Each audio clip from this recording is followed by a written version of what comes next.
everyone, and to our beloved teacher, Ma'am Kazel Lode Kagang. Good day to all and welcome to my video.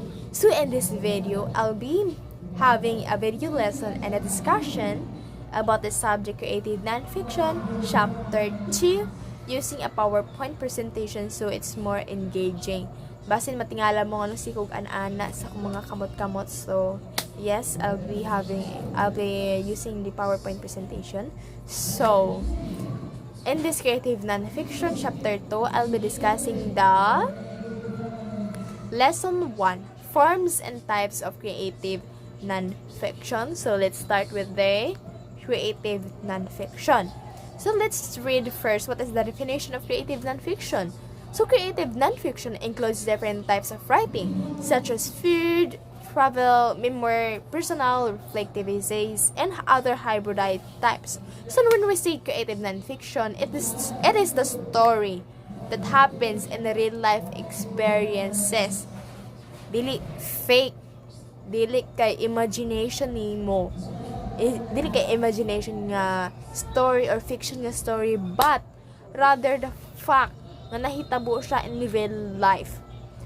Just such as travels, 'di ba?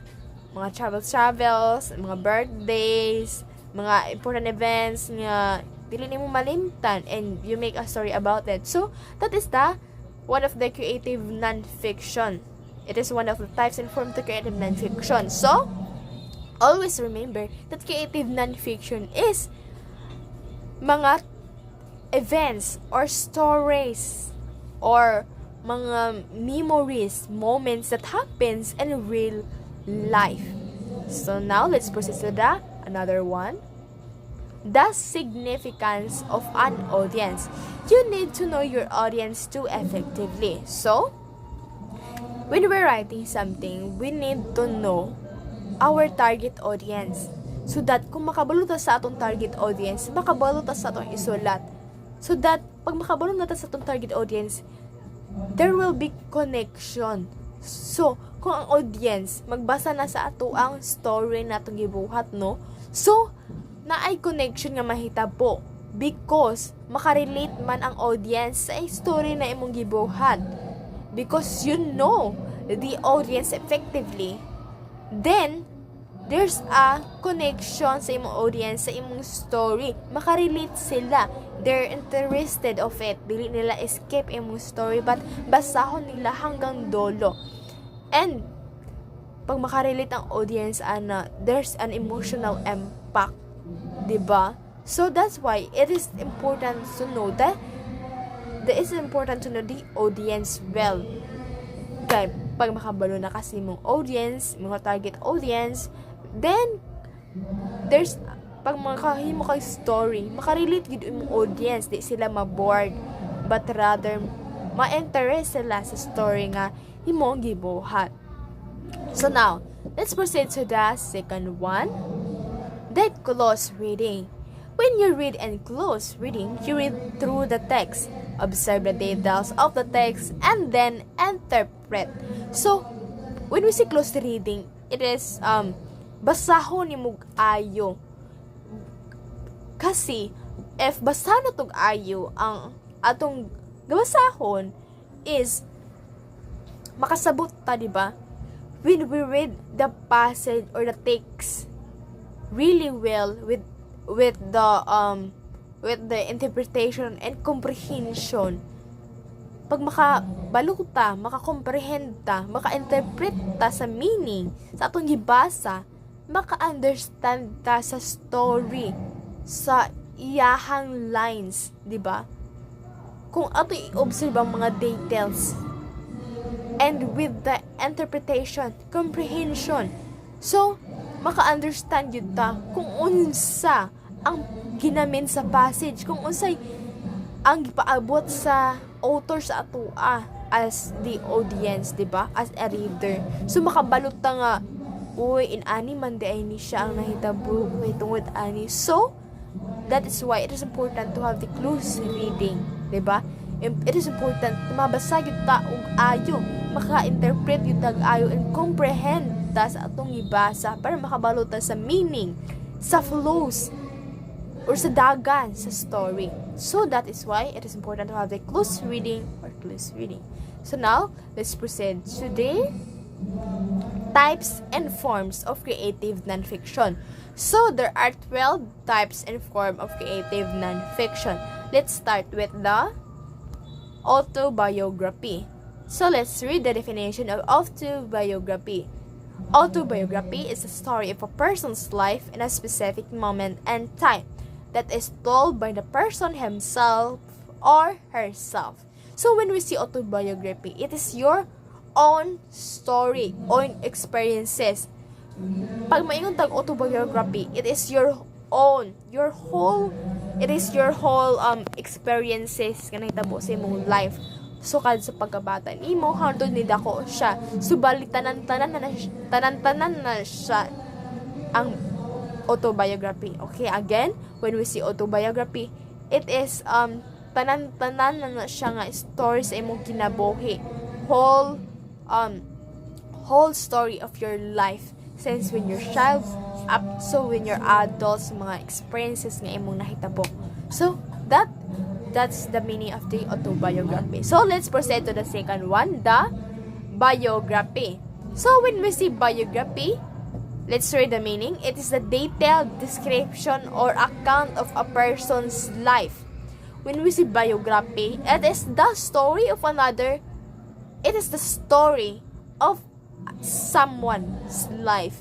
So, imong gibuhatan og story. Ang story sa uban tao. Dili kay, but it is not mga pataka-pataka na, but dili siya pataka-pataka na story, but it's rather a truth, but it's rather a truth, mga story sa another person. For example, mga achievement nila, mga pinagdadaanan nila to commit the achievement, their goals. So mo na siyang isa sa example sa biography. You're making a story of someone else's life. Kay kabalo ka sa mga stories about ana sa imong gibuhatan. But it's not truly your story in your own experiences, but it's rather a story of someone's life. So now let's proceed to the another one, the blog. So when we see blog, is a weblog, our website containing short articles called posts that are changed regularly. So pag maingon tag vlog, it is the article or mga written text or passage nga i-post nila through online social media like mga website. So I'll be giving you the example of the blog. So let's go to the makita ninyo ang blog sa mga sa example if this is sa Google. Makita nimo siya. So let's go to the Google, no? So makita nimo ang blog here. Example. Tuplo kon tani. So nara. So this is the example of blog. Na siya mo gawas sa mga text about sa about siya sa civil works continue for phase 1 of the new city. So about siya sa mga work, mga buildings nga kuan. So with siya picture siya for way ba picture sa kuan. So some of the mga inani siya kailangan gid siya og pictures because para mag-provide siya as the evidence bitaw nga mao ni siya because kuan ba siya real life nga mga hitabo. So kailangan jud siya some of the vlog is gakuan yun sila og mga mga pictures nila. So as tara matan-aw ninyo na siya written text din picture dayon. So do you know na di ba nakadungog magyud mo anang nakadungog magyud mo anang vlog sa blog. So when we say vlog, mo to siya kung ipakita sa inyo. Short articles or a written text lang siya or a passage. when we say vlog na violin, V-L-O-G, it is a video nga i-post sa social media.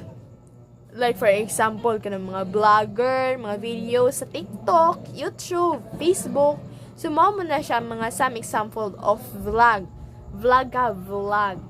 V-L-O-G. So, vlog and vlog are different. Okay? Get it? So, now let's proceed to the number 4. Critic. Critic is a critical discussion or review that describes, summarizes, analyzes, and evaluates the strengths and weakness of a work.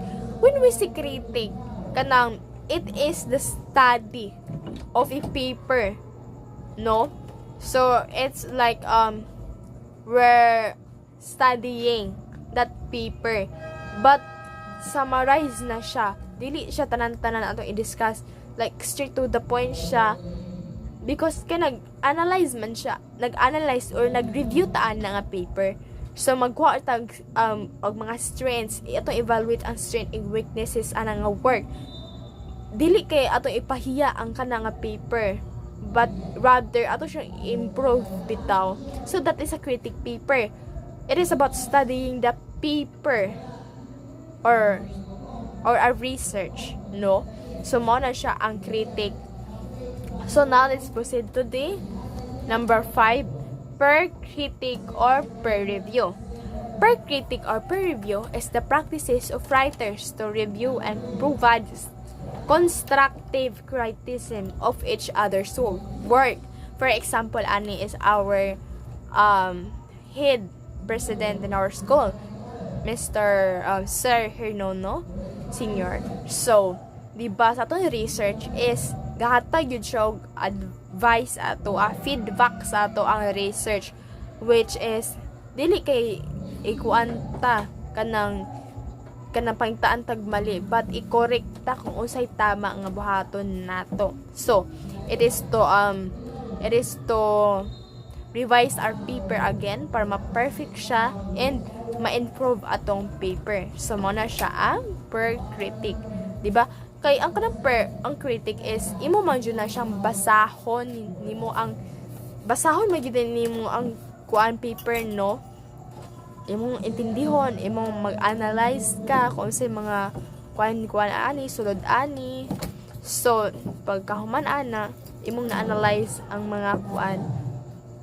So this per critic is ang imong mga example, mga collegios or like same og department or same og like working kuan bitaw, like something like that.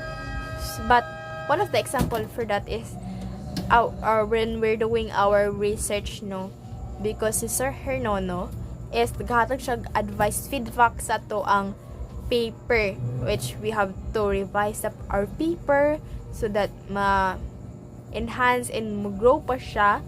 So that is the per critic or per review. So now let's proceed to the number 6, personal narrative. So let's read the definition of the personal narrative. A narrative is about a true story of something that happened to someone, usually told to illustrate an insight. Is based on autobiographical events. So na-curious na mo kung pareho ba na ang autobiography sa personal narrative? It is same ba sila sa autobiography and personal narrative? Kaya it's still man daw the true story of something that happened to someone. But no. Ang kalainan nila is ang personal narrative is ga-story siya in a specific nga events nga nahitabo sa imuhang life. But when we say autobiography, katong again, di ba? When we say autobiography, kanang whole na gyud siya nga story about sa imong life. Gikan sa mga bata pa ni mga memories, hangtod sa mga nilako na ka, imong mga experiences, mga natabo, imong napagdaanan. So when we say personal narrative, focus lang siya sa specific.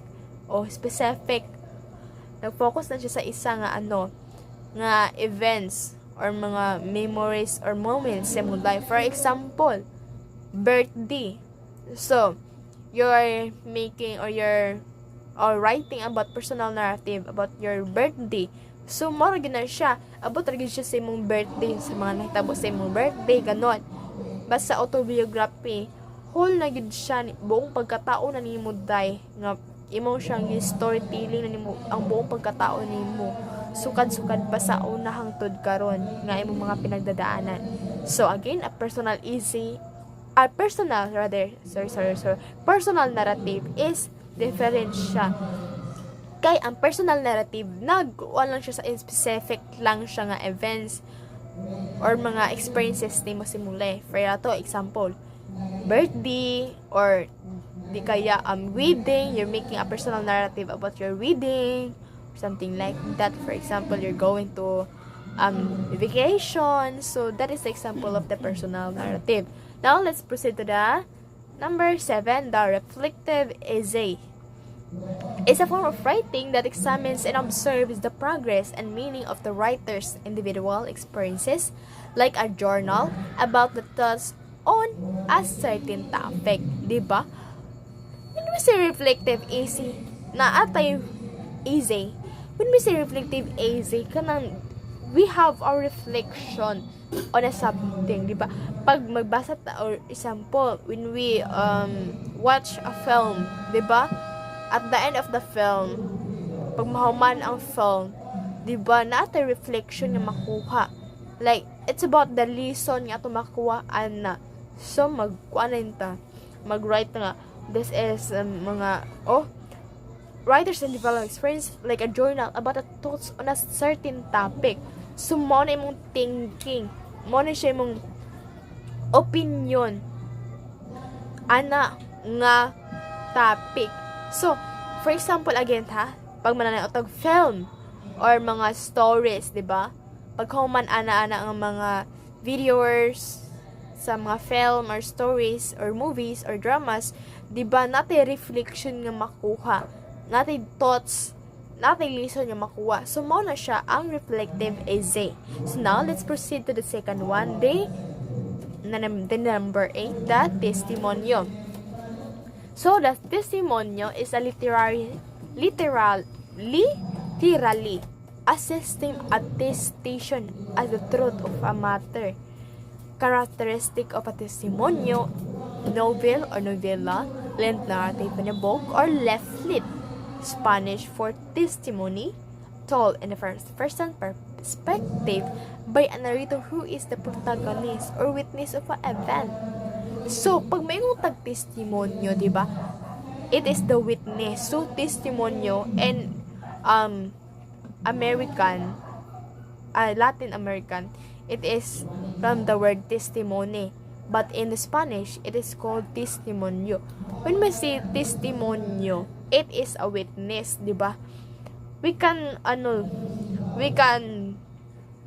So the other example for this about the testimonio is when there's judgment na may tabo sa court, diba?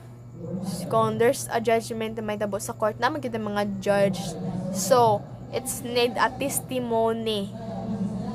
Dili lang kay evidence ang imong ikuan. For example, if wala kay mga evidence bitaw nga wala kay mga concrete evidence nga mahatag nimo, kinahanglan jud nimo og kanang mo witness nga tao. Kailangan yung witness. So, mo na siya ang testimonyo, no? Kay, anong abil man siya sa creative non-fiction types and forms? Because ang testimony, mo testify siya, mo witness siya. Kaya pag mo witness siya, yung pang istorya na is mga truth lang, yung mga nakita na event. So, that is that testimonyo. So, now, let's proceed to the there's another one. Purpose of testimonyo: spread the awareness of the problem such as repression, poverty, imprisonment, kidnap, and struggle for survival. So, mao lagi ito kung giingon sa inyo, no? Pag nasa court, there's our judgment. Diba? Para in order nga ma-witness judge siya. Diba na mga witness, no? So, diba sa tunga magyud na magtindog ay mag-ingkod ang mo-witness, diba? Mingon din sila nga kani ang mga natabo, nakita na ko siya nga siya ang nagdunggab, siya ang nagkidnap. So mao na siya, no. So now let's proceed to the number 9. Travelogue is a story of the experiences encountered by someone while touring a place for the pleasure. So diba, do you remember nga we make a travelogue video, diba? About we make a travelogue video. Ang uban gani kay they go to the places where there was a beautiful scenarios, tourist spot, and mga swimming falls, waterfalls. So when we see travelogue, it is you're having a video about mga nahitabo sa imong pag-travel, no? So mo na siya travelogue. So now let's proceed to the number 10. The true narrative is an objective account of something. So when we see true narrative is factual yun ni siya nga mga itabo. Ano naman sa dalibog na sad mo ano na ang may true narrative? No, ano maingon man nga factual siya. So, kanin siya, ang kaning number 10 nga, true narrative, is different ni siya sa other types and forms. Kay kaning true narrative is, na siya vivid kaayo ang iyang details ani. When we say vivid is kanang, what does it mean? So, basta, vivid ang details ani. Like, grabe ka deeper, basta, ang details ani kay grabe jud ka mga ang details jud ani wala yung gipanglampas jud kundi gi-details tanan ang oras, ang place, sige mga nitaw say weather, basta when we see true narrative vivid jud kaayo ang mga nahitabo. So excuse me. So that is the true narrative. So it is more in factual, mga factual yun siya nga nahitabo sa events, no, or sa story, which is mas more ang details niya, details to details judge siya. So now let's proceed to the number 11. The literary journalism or reportage is a precise, well-researched report of which a reporter follows a topic, subject, or them for a long period of time and then provide personal angle of it. So when we say literary journalism, di ba, like community journalism is like kanang more on reporting yun sila, more on report bitaw.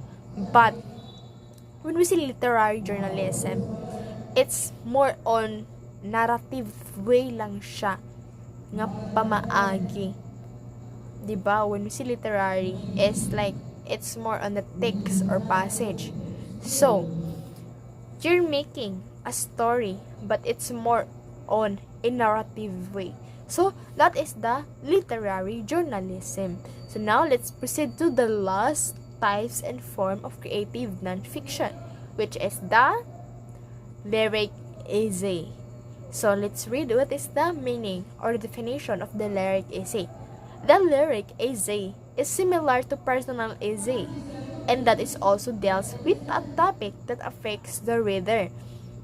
So when we see the lyric essay, so it's more on poetic type, which is true yapon siya, true to life experiences siya, but it's more on poetic. Like, it's using figurative language siya nga type.